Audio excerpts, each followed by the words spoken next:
Hi hello friends. ഇന്ന് നമ്മൾ തയ്ച്ചിട്ട് ബാക്കി വരുന്ന തുണികൾ വെച്ചിട്ട് ചെയ്തെടുക്കാൻ പറ്റിയിട്ടുള്ളൊരു ഡോർമാറ്റാണ് കാണിക്കുന്നത്. ഇത് ഡോർമാറ്റായിട്ടും നമുക്ക് കാർപ്പറ്റായിട്ടും ടേബിൾ റണ്ണറായിട്ടും ഒക്കെ യൂസ് ചെയ്യാൻ പറ്റും. ഇത് ഞാൻ കുറേ നാളായിട്ട് ഇങ്ങനെ തയ്ച്ച് കിട്ടുന്ന ചെറിയ ചെറിയ പീസുകളൊക്കെ യോജിപ്പിച്ച് വെച്ചതാണ്. ഇതിൻ്റെ വീതി വന്നിരിക്കുന്നത് 2 ഇഞ്ചാണ്. നീളം നമുക്ക് എത്ര ചെറിയ പീസസ് ആയാലും അത് നമുക്ക് യോജിപ്പിച്ചെടുത്തിട്ട് ഇതുപോലെ വലിയൊരു റോളാക്കി വെക്കാം. അതിനുശേഷം നമുക്കിത് തയ്ച്ച് തുടങ്ങാം. അപ്പോൾ നിങ്ങൾക്ക് കിട്ടുന്ന തുണികളൊക്കെ എത്ര ചെറിയ കഷ്ണമായാലും 2 ഇഞ്ച് വീതിയിൽ ഇതുപോലെ കട്ട് ചെയ്തിട്ട് യോജിപ്പിച്ച് വെക്കുക. ഇതിനടിയിൽ ഞാൻ ബേസായിട്ട് വെച്ച് കൊടുക്കുന്നത് ഇതാ, നമ്മൾ ഷോപ്പിങ്ങിനൊക്കെ പോകുമ്പോൾ കിട്ടുന്ന കനം കുറഞ്ഞ കവറുകളുണ്ടല്ലോ, അതിൽ നിന്ന് ഒന്നാണ് ഇതിൽ വെച്ച് കൊടുക്കുന്നത്. ഇതിൻ്റെ നീളം 22.5 ഇഞ്ച് നീളവും 19.5 ഇഞ്ച് വീതിയാണ് ഇതിനുള്ളത്. ഇതാ 2 മടക്കിലാണ് ഇരിക്കുന്നത്. നല്ല കനം കുറഞ്ഞ കവറാണ്. ഇതിനടിയിൽ ഇനി ബേസായിട്ട് പഴയ നൈറ്റിയോ അല്ലെങ്കിൽ പാൻറ്റോ എന്തെങ്കിലും കട്ട് ചെയ്തിട്ട് വെച്ച് കൊടുക്കുക. ഞാൻ സെയിം അളവിൽ നൈറ്റി കട്ട് ചെയ്തെടുത്തിട്ടുണ്ട്. 2 പീസായിട്ട് വെച്ച് കൊടുത്തിട്ടുണ്ട്. ഇത് നമുക്ക് നടുവിലായിട്ട് വെച്ച് കൊടുക്കാം. അടിയിലും മേലെയും നൈറ്റിയുടെ പീസും ഇതിങ്ങനെ നടുവിലും വെച്ച് കൊടുത്ത് നമ്മൾ ഡോർമാറ്റ് തയ്ച്ച് കഴിയുമ്പോൾ കുറച്ചൊരു കട്ടി കിട്ടും. അതിന് വേണ്ടിയിട്ടാണ് ഇത് വെച്ച് കൊടുക്കുന്നത്. ഇങ്ങനത്തെ ഷോപ്പിംഗ് ബാഗുകൾ കിട്ടുമ്പോഴൊന്നും നമ്മൾ കളയരുത്. ഡോർമാറ്റ് തയ്ക്കുമ്പോൾ അല്ലെങ്കിൽ ബാഗ് തയ്ക്കുമ്പോൾ അതിൻ്റെ ഉള്ളിലൊക്കെ നമുക്ക് ക്യാൻവാസിന് പകരം വെച്ച് കൊടുക്കാം. ക്യാൻവാസ് അല്ലെങ്കിൽ ഫോം ഷീറ്റ് അങ്ങനത്തതൊക്കെ വെച്ചിട്ടല്ലേ നമ്മൾ തയ്ക്കാറ്. എപ്പോഴും നമ്മുടെ കയ്യിൽ അത് അവൈലബിൾ ആയിരിക്കില്ല. അപ്പോൾ അതുകൊണ്ട് ഇങ്ങനത്തെ കവറുകൾ കളയാതെ സൂക്ഷിച്ച് വയ്ക്കുക. ഇനി നമുക്കൊന്ന് പതിച്ചടിക്കാം. 4 സൈഡിലും ഈ കവറൊന്ന് ഇതിൽ ഇരിക്കാൻ വേണ്ടിയിട്ടൊന്ന് പതിച്ചടിച്ച് കൊടുക്കാം. നൈറ്റി മെറ്റീരിയലും കവറും കൂടെ ഞാൻ അടിച്ച് പിടിപ്പിച്ചിട്ടുണ്ട്. ഇനി നമുക്ക് ഡോർമാറ്റ് സ്റ്റിച്ച് ചെയ്യാൻ തുടങ്ങാം. ഇതുപോലെ നല്ല തുണികളിലൊക്കെ ഡോർമാറ്റും ടേബിൾ മാറ്റൊക്കെ സ്റ്റിച്ച് ചെയ്തിട്ട് സെയിൽ ചെയ്യണ ഒരുപാട് വീട്ടമ്മമാരുണ്ട്. നമുക്കിത് വെറുതെ ഇരിക്കുമ്പോൾ ചെയ്തിട്ട് വരുമാന മാർഗവും ആക്കിയെടുക്കാൻ പറ്റും. ഇനി നമുക്കിത് സ്റ്റിച്ച് ചെയ്തെടുക്കാം. സ്റ്റിച്ച് ചെയ്യുമ്പോൾ ഇതുപോലെ ഒന്ന് മടക്കി കൊടുത്തിട്ട് വേണം സ്റ്റിച്ച് ചെയ്തെടുക്കാൻ.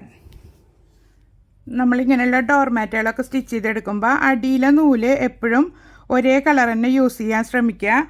മേലത്തെ നൂലുകൾ നമ്മൾ വേറെ യൂസ് ചെയ്താലും താഴത്തെ നൂല് സെയിം തന്നെ എടുക്കാൻ ശ്രമിക്കുക. അതൊരു 2 ബോബിനിലൊക്കെ ചുറ്റി വയ്ക്കുക. പിന്നെ മേലത്തത് നമ്മൾ ഏത് കളറായാലും കാണില്ല, കാരണം ഒന്നിൻ്റെ മേലെ ഒന്ന് വെച്ചിട്ടല്ലേ നമ്മൾ തയ്ച്ചു കൊടുക്കുന്നത്. അപ്പോൾ അതുകൊണ്ട് അതാരും കാണില്ല. താഴത്തതിൻ്റെ നീറ്റ്നെസ്സിന് വേണ്ടിയിട്ടാണ് നമ്മൾ സെയിം കളർ തന്നെ ഉപയോഗിക്കുന്നത്. ഇതുപോലെ മടക്കി കൊടുത്തിട്ട് സ്ട്രെയിറ്റ് ആയിട്ട് സ്റ്റിച്ച് ചെയ്തെടുക്കുക. ഇതിപ്പോൾ നമ്മൾ തയ്യൽ പഠിച്ചു തുടങ്ങിയ കുട്ടികൾക്കൊക്കെ സ്റ്റിച്ച് സ്ട്രെയിറ്റ് ആവാനും ഇങ്ങനെയുള്ളതൊക്കെ തയ്ച്ചെടുക്കുന്നത് നല്ലതാണ്. അപ്പോൾ നമുക്ക് വീട്ടിൽ ഉപയോഗിക്കുകയും ചെയ്യാം, നമ്മൾ തയ്യൽ നീറ്റായി കിട്ടുകയും ചെയ്യും. ഇങ്ങനെ ഒരു പൈപ്പിംഗ് ആയിട്ട് തോന്നത്തക്ക രീതിയിൽ വെച്ചിട്ട് സ്ട്രെയിറ്റ് ആയിട്ട് സ്റ്റിച്ച് ചെയ്തെടുക്കുക. ഈ കോർണർ എത്തുമ്പോൾ ഒന്ന് നിർത്തിയിട്ട് ജസ്റ്റ് ഒന്ന് മടക്കി കൊടുത്തിട്ട് തിരിച്ചു വയ്ക്കാം. ഇങ്ങനെ ഒന്ന് ഫോൾഡ് ചെയ്ത് കൊടുക്കുക.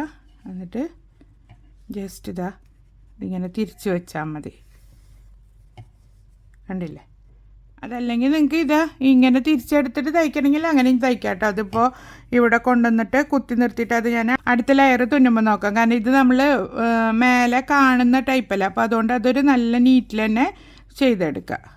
ഇങ്ങനെ മടക്കിയിട്ട് ജസ്റ്റ് അപ്പുറത്തെ സൈഡിലേക്ക് മടക്കിയിട്ട് ഇതിങ്ങനെ ചെരിച്ച് വെച്ച് കൊടുത്താൽ മതി. അപ്പോൾ സൂം ചെയ്തപ്പോൾ നിങ്ങൾക്ക് കാണുന്നുണ്ടാവുമെന്ന് കരുതുന്നത് കണ്ടില്ലേ? ഇങ്ങനെ ഒരു നമ്മൾ ഷോളിൻ്റെ ഒക്കെ എൻഡ് ഉണ്ടാവില്ലേ, അതേ രീതിയിൽ.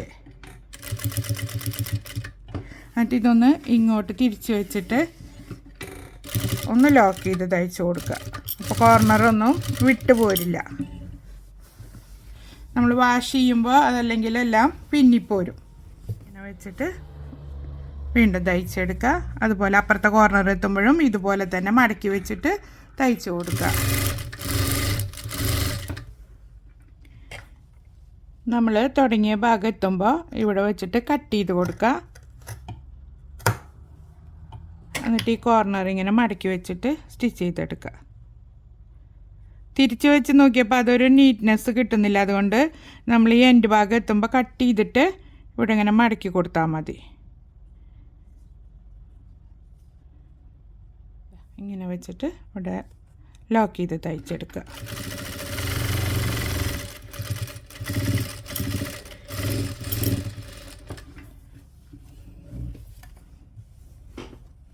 അടുത്ത ലെയർ തയ്ക്കുമ്പോൾ ഇത് കുറച്ചൊന്ന് ഇങ്ങോട്ട് കയറ്റി വെച്ചിട്ട് ഈ തയ്യൽ തുമ്പ് കാണാത്ത രീതിയിൽ അടുത്ത ലെയർ വരണം.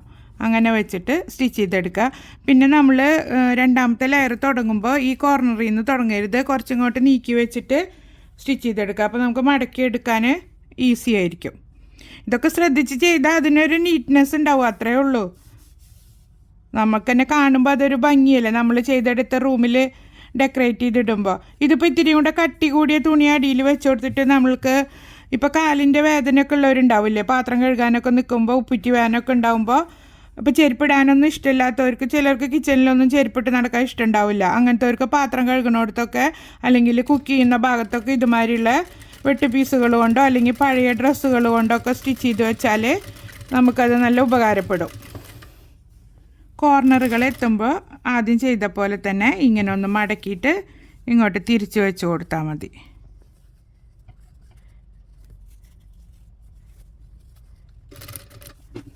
രണ്ടാമത്തെ ലെയർ ആകുമ്പോൾ കോർണറിൽ ലോക്ക് ചെയ്ത് തയ്ച്ചു കൊടുക്കണമെന്നില്ല, ജസ്റ്റ് ഇങ്ങനെ വെച്ച് കൊടുത്തിട്ട് ഇങ്ങനെ സ്ട്രെയിറ്റ് ആയിട്ട് തയ്ച്ചെടുത്താൽ മതി. അവിടെ നല്ല നീറ്റിൽ തന്നെ മടങ്ങിയിരുന്നോളൂ.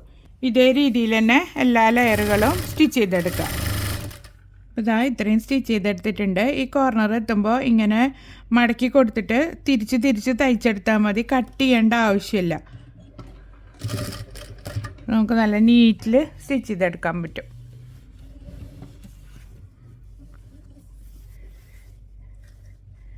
കോർണർ ഒപ്പാക്കി വെച്ചിട്ട് തയ്ച്ചെടുക്കുക. കോർണറിൻ്റെ മേലെ കൂടെ തയ്ക്കേണ്ട, നമുക്ക് എല്ലാം തയ്ച്ച് കഴിഞ്ഞതിന് ശേഷം കോർണറുകൾ തയ്ച്ചെടുക്കാം.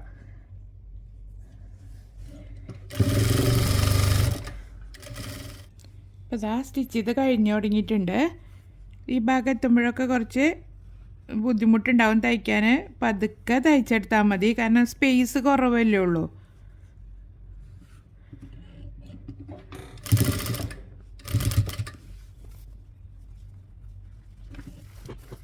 ഇങ്ങനെ തിരിച്ചിട്ട് ഫില്ല് ചെയ്തെടുക്കുക.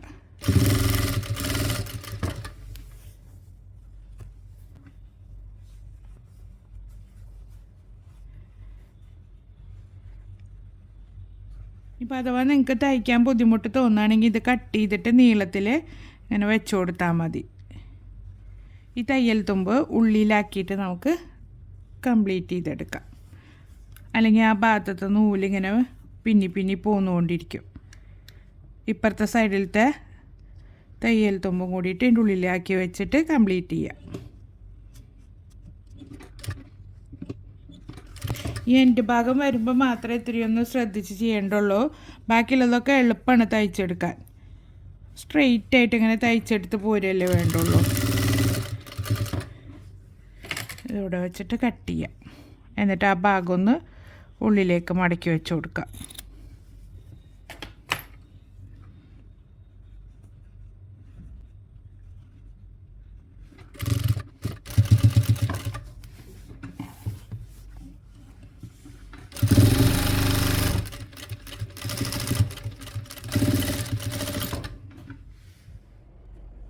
ഇതാ ഫുള്ള് സ്റ്റിച്ചിങ് കഴിഞ്ഞിട്ടുണ്ട്.